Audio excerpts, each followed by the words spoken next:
My Gavanen Melonin, and well met indeed. I'm Arakia Galadirthan, and welcome back to the High Elf campaign. As we are defending Imladris, I decided to skip the loading screen for you, even though it only takes about 3 seconds, and we will just go straight in. But what I have done is updated Imladris to RK's new shiny Imladris. Ah, dear, although I'm missing a ground texture up there, which I obviously have not copied across. That's alright, it's just black ground, it'll be fine.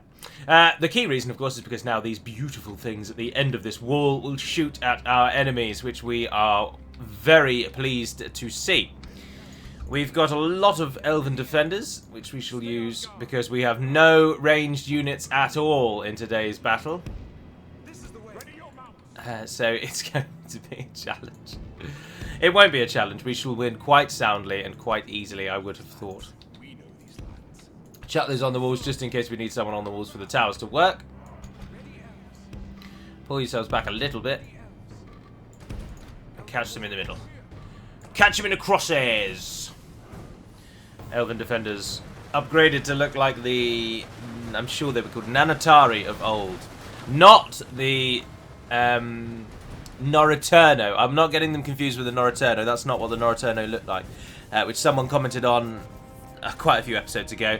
There was a standalone sword and board unit that Hummingbird created that looked like this, that we called the Nanatari. I'm sure it was Nanatari. And anyway, the model was used for the defenders. And whenever I talk about defenders, someone always inevitably in the comments says, why do you even have defenders? It's a waste of, I don't know, 15 unit slots or whatever it is. And of course it is because if the defender unit were recruitable, and the way in which the game generates and removes units, if the defender were a recruitable unit, then every time you fought a battle where the defenders were spawned for you, at the end of that battle, every single defender unit in your entire empire would be destroyed. They would be deleted and removed. So if you had an army that was made up mostly of defenders roaming around the land, or fighting in a key battle, for example, and someone sieged one of your towns, they could wipe out half your army in a blip, in an instant. There is no way around that. The only other solution is to have the defenders stay with you at the end of every army, every battle, which would be hellishly OP. You would be able to farm sieges for troops. And we just can't. That's worse. That's 10 times worse. So we're not doing that. So as it stands... Oh, look, there's something else I haven't copied over because the water isn't running out of the fountain. But that's alright. I'm not too fussed. They're obviously in your game, and they'll be working when version 4 comes to whenever that is. Ah, yes, the towers are firing, and they're baluster towers as well. That's so nice to see. Boom. I don't think the ram will be destroyed, but hopefully we'll take down a fair chunk of their army before they arrive. Now, I am not in any way afeared that we will lose this, because elves are so superior to these crappy gobbos that it'll still be an absolutely walk in the park. Oh, and the ram did get destroyed. Oh dear. It's over before it can begin. They only brought one ram. What? The AI never does that. They always train like 3 or 4. I didn't think the ram would be destroyed. I mean, to be honest, that outcome for them is actually considerably better. Because we would have won that. And we would have lost almost no troops because, of course, I would have used the defenders for the whole battle. And the defenders are auto-replenishing by their... inadvertently auto-replenishing is what I should say. So we... at least that way they lose, but keep most of their army. So, and we got a brief glimpse there of the new Imladris in battle. Hopefully next time they come, they'll bring more troops and more siege equipment with them. Elsewhere, we are moving south, Elrahir and Nendir, but Nendir's just taken a right pounding, and Captain de Ruin is following him around. Tharbad has a single unit in it at the moment. Our army standing at Dunlarak, which is a formidable army and easily will be anything Dunland has, is still a little too far away. Our plan is to try and head away from de Ruin and escape to Byrig, basically. Stay alert. Elves, come and get me. You build me a watchtower there. We will need. But anywhere else you go, you'll be in range of him, so... Come and get me, you coward. There's not another bridge over there, is there? No. Damn it. We don't want to head south. Just hide there for now. I'll come back and get you later, Harriet. What are our buildings and things doing? Oh, that's building rows. It's nice. I'm assuming Daruin will come over and attack our army at Dunlarak. They just cannot allow Larak to fall. That would be totally foolish. Your orders. He's on the Old Forest Road. We're sending an emissary. Without question. Oh, ta-da! Trade rights, please. It's good. Another proposition. And I don't really need money anymore, so just normal map information, please. This seems Nice. And then what do you say? Elves against the world? I do not. Well, that seemed fruitful. Farewell. 500 gold My coins lord. for our troubles. And we've got more sight in the wilder land. As you wish. Rovanian. Stopping here. But for now, I think we're ending the turn. Ah, the dwarves might be going for Bruinos. That'd be interesting to see. We're recruiting quite an army in Imladris because we can. And Elra here, I think, is heading back to lead that. Is El Adan in with his father? Yes, he is. With a Lungdon and Austen's in there as well. All we need now is Glorfindel. Did we work out last time how long he'll be? 3 more regions. So when Dunlarak falls, when that one falls, and then potentially we take Bruinost, we'll get the Lord Glorfindel, House of the Golden Flower, Saviour of the refugees of Gondolin, and Slayer of a Balrog. Few elves hold that title, particularly the latter. Of course, Ecthelion of the Fountain famously also slays a Balrog, and not any, but Gothmog himself, by headbutting him into a fountain of all things as well. Quite a hardcore way to take down a Balrog, it has to be said. Although I would say that at the time that Tolkien wrote of Ecthelion headbutting a Balrog into a fountain, I don't think the Balrogs were as grandiose as he then had them become in The Lord of the Rings. So the Balrog we all know and love very well from obviously the films and the books that harasses the Fellowship and takes Gandalf into the depths of Khazad-dûm. I think at the time that Tolkien wrote of an elf headbutting one into a fountain, he wasn't really thinking that they would be as big as they became, because the Balrogs underwent much change throughout their life. Zach Keller got crop rotation, that's fair. Someone got attacked, didn't it? Oh, it was Imladris again, yeah. Always after Imladris, the buggers. We'll take the Hall of Music so that we can put a unit in there and then Draugol can actually come out. And Osnethil got the Builders Guild House. And is now trying to change its culture to suit... Daruin just... Be an honor What? defeating you. He didn't even fight in a battle, he just got elevated to become an heir. I bet the AI has cheating aspects like that all the time. Let us settle matters on the It's running out of family members, so it's able to just auto-promote random captains to become family members. Last time we checked, that captain's army was considerably larger as well. He's taken a pounding somewhere. Our relationships have worsened with the goblins of Moria. And the Khazad-dûm army that was in Bruinost has disappeared, so I don't know where they've gone. But of course, Khazad-dûm holds the high pass at the moment, so Moria is just out. They are dead. There is no more goblins really. They've got a few holdover regions left somewhere in the Vale of the Anduin and north in Hrudau there, but otherwise the Gobbos are out. They're done. They're dead. Their time came. They were not answerable to the call, and they have paid in blood for their poor form, their weakness. But that's alright with us, because our sights, of course, are set on Isengard, and although Saruman has already been slain and his spirit wanders aimlessly around the earth, his Uruk commanders fight on in his name, and seeking, I imagine now, the call of Sauron. Alright, here we go again. Captain Erufadian versus Captain Gazmuz. I'm sure it's exactly the same army that came before, and we're probably going to win in the same way, and it'll be really anticlimactic. Sweep them away. Many thanks to those of you who have watched and enjoyed the Total War Warhammer 2 Dwarven episodes. Part of me does regret playing as the Dwarves now that I've actually played as them, because it seems like they have a single game plan, and it's always better to play factions that have various options. Whereas the Dwarves seem to be hold the line whilst archers and siege kill the enemy. There's no cavalry, there's no fancy monsters, there's just hold the line until our cavalry kills the enemy. Right, same plan again please, so the towers work. Let's do it. Oh, we've fallen into a river. Did they bring more siege? No, but they brought some ladders this time. 1 battering ram, and a set of ladders that aren't moving. They can definitely mount the wall, though. Where it says wall means it's mountable. Alright, here we come. Round 2. Place your bets. I can give you not very good odds, I'm afraid, for the elves. I mean, 2 to 1 is too favourable, to be honest. It's more of a 1 to 1 situation if we're if we're being honest. You put down £1, and I'll give you, I don't know, 5p if the elves win. But the orcs come. I can turn off the UI with a single click of a button, courtesy of macros and my wonderful mouse, which is a Roccat mouse, if you're interested. Oh, and thank you to those of you who have already commented and seen that I indeed reached 40,000 subscribers recently.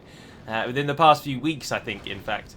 I do plan on doing something. I just have no idea what I plan on doing. But I'll commemorate the event with some form of interesting video. And it may well just be a question and answer. But I mean, I'd also like to finally show you the sort of setup that I have. Just because it's interesting, isn't it? We all like to see what the area people are playing the game in looks like. So I'd be interested possibly to show you that. Their battering ram made it to the gate against all the odds.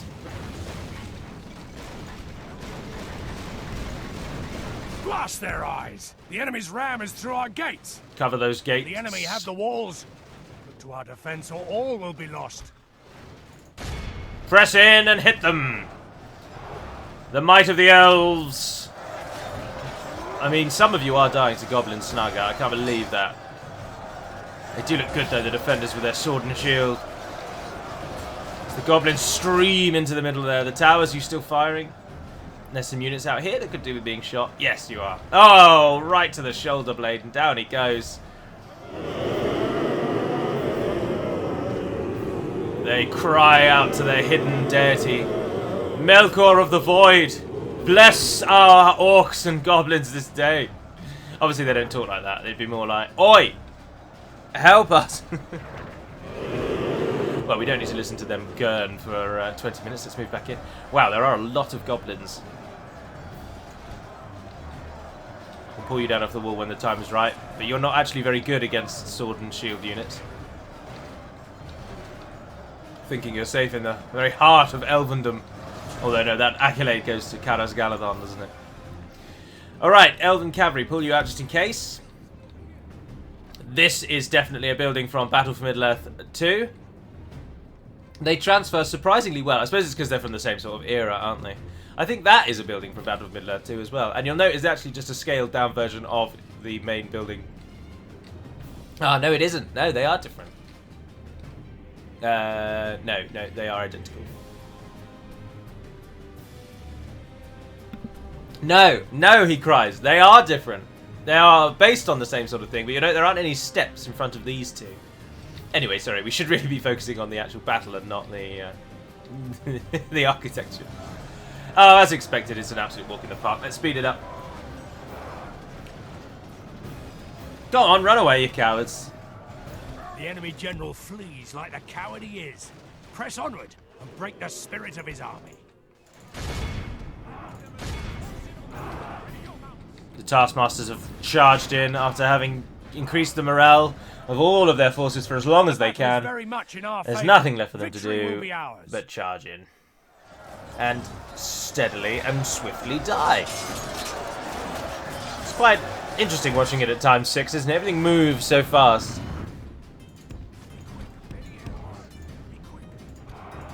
Don't let them get away.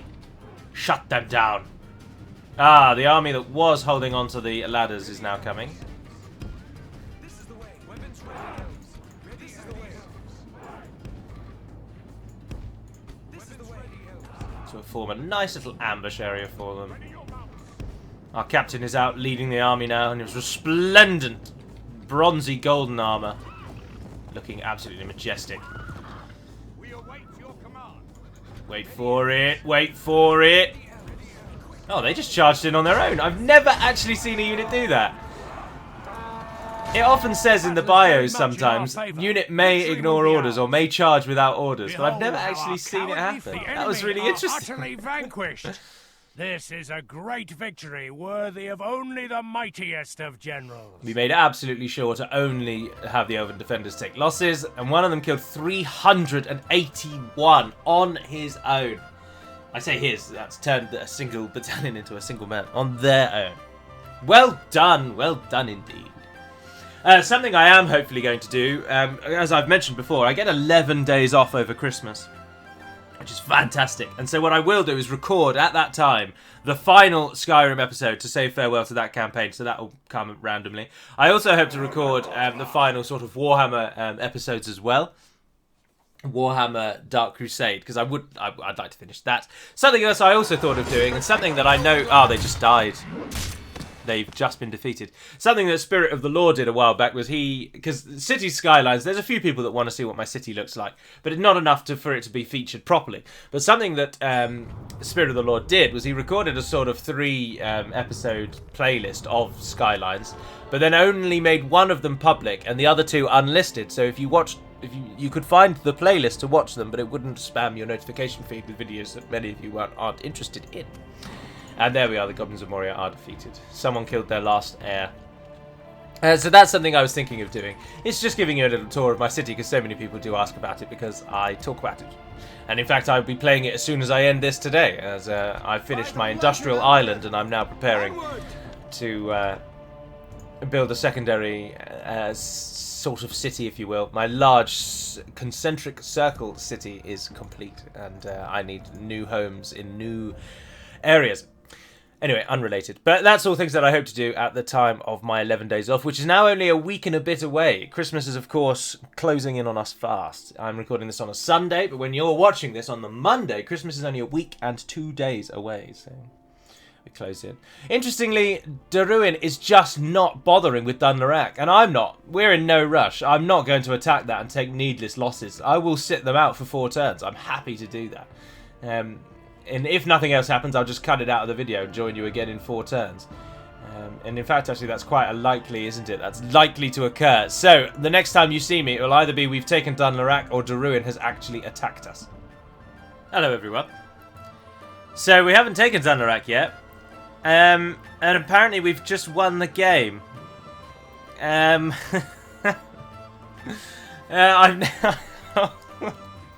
What? Yes, I'd like to continue playing, please. So, the clans of Enedwaith attacked us, unfortunately, with a large army, and they've taken Tharbad. So we're at war with the clans now.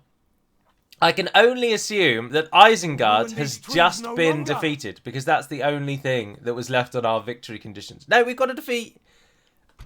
No. Oh, no! You don't get any warning about that at all. He says, being part of the team that creates the game. Well, excuse me, sorry. Oh, bugger, we're going to lose Mithlond and Círdan. It's alright, we've already won the game. You can't hurt me. You can't hurt me, you scum. Oh, no. Oh, dear. I mean, I'd auto-resolve normally because that is so obviously going to be a loss. We don't even have defense. Fight to the end! Now we've got to put down a bloody Ardenheim incursion. I've also just noticed that the turn times go so slowly at the moment. The tide of battle it's always the way they slow down we must act as and the halt campaign this goes on. events. Oh dear, the Ardenheim, that needs definitely to be reworked. I should write that down while I'm thinking about it. You should at least get warning messages. In fact, I think I've already written that down. I already planned to include warning messages. I'm sure I have actually included that. And also, I planned on expanding it, so rather than just one giant Ardenheim attack about the 80th turn, instead I plan to do it that Forlond and Harlond get raided a couple of times, and so you get this, you kind of get used to the fact that they could come at any moment, and then boom, the Mithlond attack will come. But also, we're not going to have it be like the Gondorian Corsair script where there's a random chance that they might be attacked. Instead, there'll be sort of a set turn thing, so that it ends after a certain number of turns. There he is, the man leading this attack, Herumor. Of course, the Aradanheim look totally different now, and so if you watch the latest developer diary and then come back and have a look at this unit, this is the single most changed unit, I would suggest. It certainly looks the most different. Welcome to Mythlod, which is, of course, just a generic elven city, really, with a huge flaw in its defense that anyone can just walk up that hill, and there's no wall on the other side. But so be it. We will fight as long as we can. They've got catapults, so don't stand on the walls at the moment because they'll try and batter them down, but we'll move you to the walls when they get near. They might just go for the gate.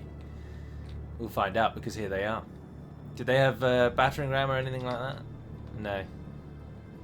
Come on then. Ah, there we go. They've turned. They're ready. Please don't attack the towers, though. They're pivotal to killing as many of you as I can. The enemy are through the gates! One thing we have absolutely in our favour, of course, is the Aradanheim will not be able to use Mythlond at all. They have no culture here. They will get no benefit from it.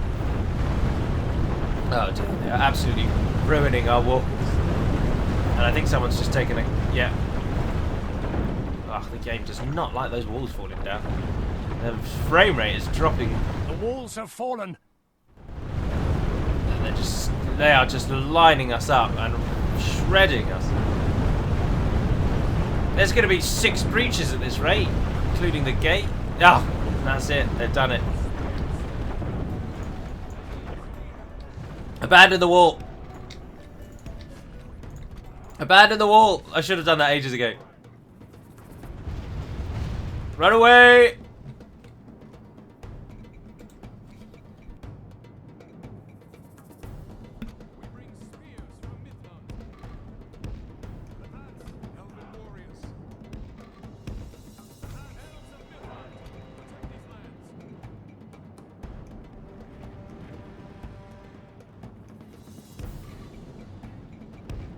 The enemy have the walls.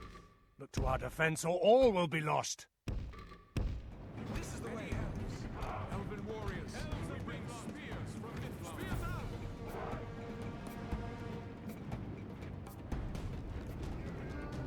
We will defend the Elven lands. Ready, elves. Elves of Midland.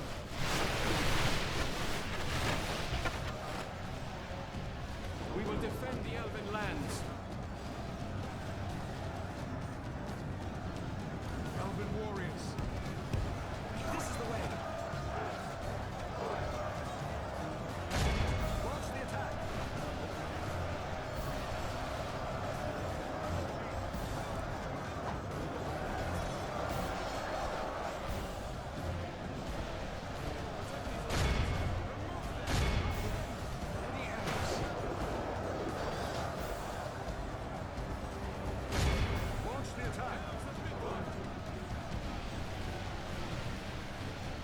Elven warriors.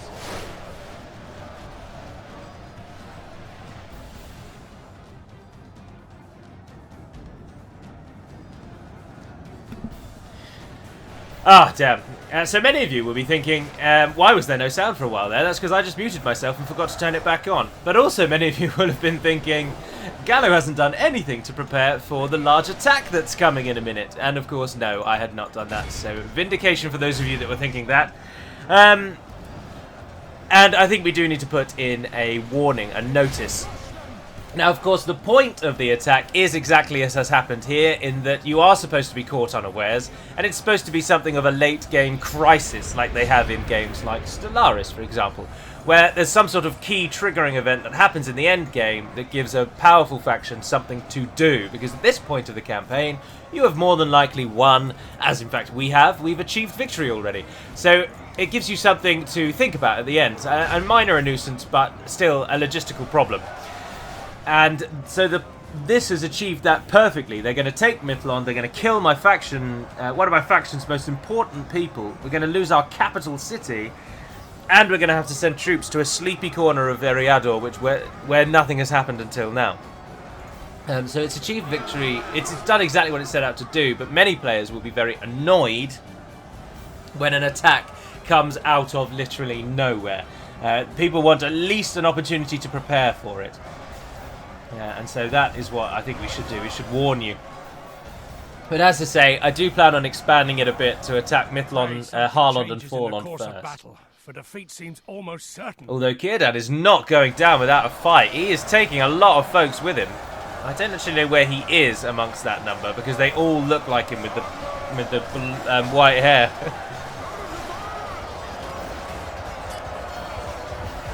So I don't actually know where he is. If we press delete, it will move in on him. Ah, there he is. That's him there. Now we just got to find him again. There we go. The one with the purple cloak. There he is. Círdan himself. You can tell because if you look very closely, he has a beard. One of the only elves to be known to have a beard. See, that fellow doesn't have a beard. Círdan does. As he takes on savages. Now, and they're doing that stupid onward thing where they just repeat over and over and over and over the command they've been given. We are holding incredibly well. Half our force remains. Killing so many. I mean, we'll speed it up because we will lose. But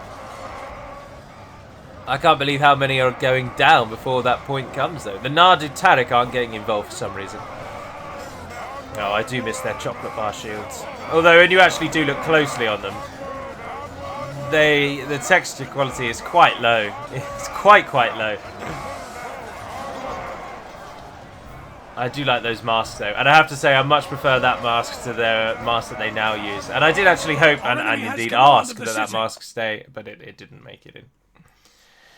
Right, they've got the city. The time is now against us. Círdan are down to... He's only got 8. So he's losing a man a second at this rate. He's not gone yet though, and he fights defiantly against the Royal Household Guard. No, just Royal Guard. The Household Guard, I don't know where the General is actually. It's probably not involved yet. Ardenheim routinely show their cowardice. Círdan and one brave soul. All of the Marines have gone. And a small contingent of long spears trying to hold back, but they've been surrounded and they're getting cut down.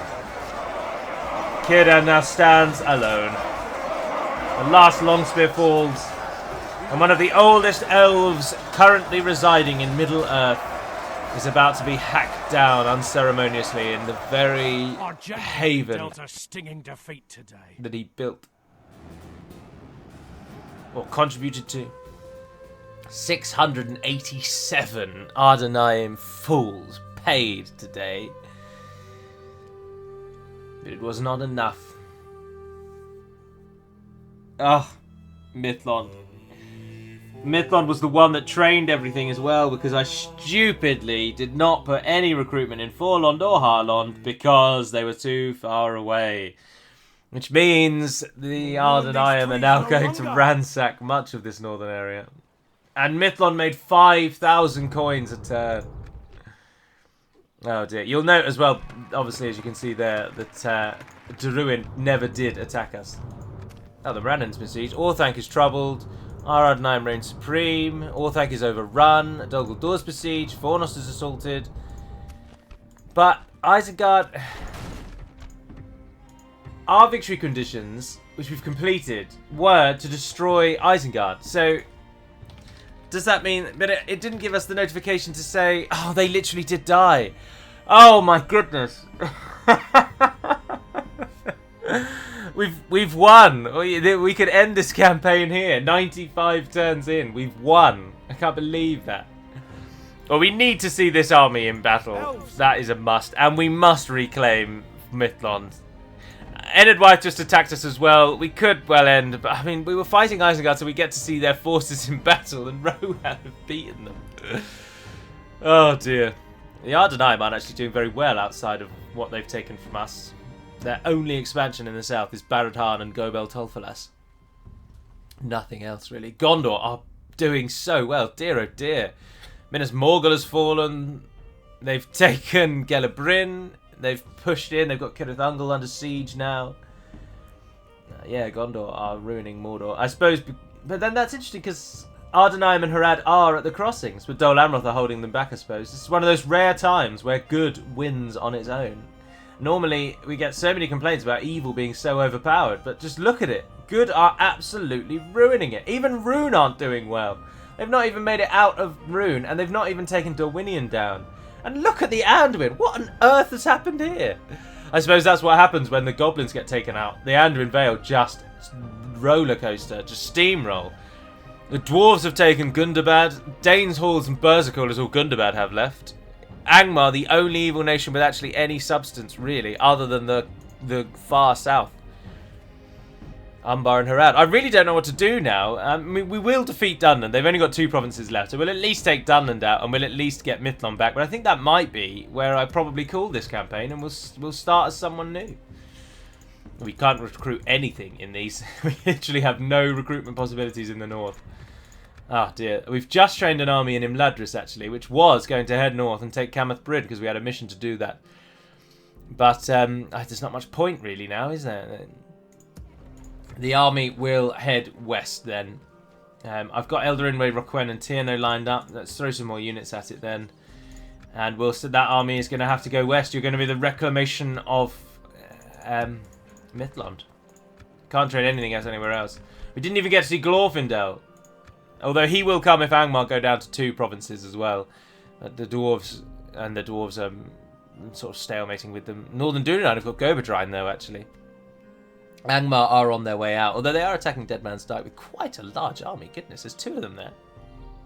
Although Eogan is not involved. So at the moment, Breor is on his own.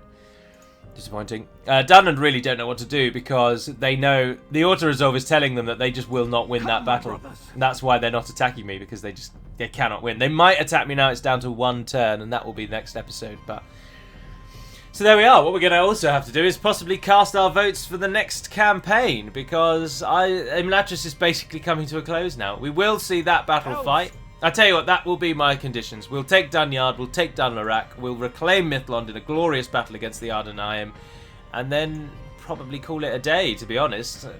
Which is a shame, because I'm really enjoying the High Elves. That's so annoying. One time, Rohan actually does well.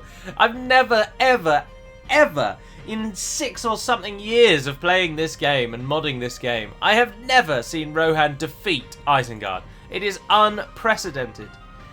And of course, they did only actually win because they killed the faction leader, didn't they? But Gondor has gotten involved. There's a few Gondor troops knocking around this area. But Rohan just steamrolling. Blimey. Eisenrun, sizable garrison. Foldberg has been upgraded. It's been held by Rohan for so long. Ginyard as well. Derwath held. Look at the size troops around that. They never took Isengard. We could always set a goal to go and take Isengard. That's where that army will end, I suppose. But then we'll fight that battle on the next turn. We'll kill Dunland on the turn after that, and then, or a couple of turns after that, and then we'll take Isengard. And hopefully by that time, our northern army will have trained, and we'll make the long journey over to Mithlond. And they need to get there relatively swiftly because nothing trains troops there. We'll see how aggressive they will become. I don't think they will be that aggressive, if I'm honest. Fool. It's an enemy I think ship. they will sit in Mithlond. Anyway, for now, that is going to be where I end this episode. Apologies for the long period of time where there was no talking in the Mithlond battle. I thought I'd pressed the button and I hadn't, and I'd muted the microphone. I mute it when I cough now. I tried to mute it when I cough, you see, and I cough a lot in the morning. And I muted it and forgot to turn it back on. Anyway, that's going to conclude this episode. So thank you very much for watching, if indeed you have. Stay tuned this week. There'll be another Imladris episode, of course. And then I'm afraid there will be 2 Warhammer 2 episodes. And then we move into the unknown, into the Christmas period. I don't know what I'll do then. I'll have a think. But for now, and until we speak again, Navarre na den Pedamad Melonin, and farewell.